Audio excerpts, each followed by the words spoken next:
So what you see behind me right now are all the cabinetry that we've got here. This is great for storage, love it. Before this was an empty room and there really wasn't anything going on. It was hard to imagine. So that's a really big room. So there's a ton of storage in here.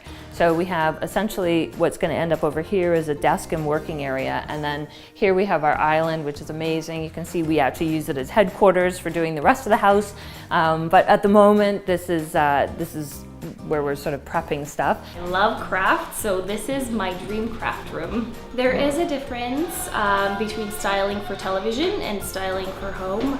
For television, it just has to look really good in camera. So here it is a little bit trickier because we actually have to make it look good, but it still has to make sense for the end user. So it is becoming more popular to do blank walls, white walls, start with a fresh palette and introduce color through accessories. So this is what we're doing here in this room. Pink and gold primarily because we are designing a craft room for two girls that are in love with pink, and it will just create a very beautiful pop of color for a mom and two daughters to craft in.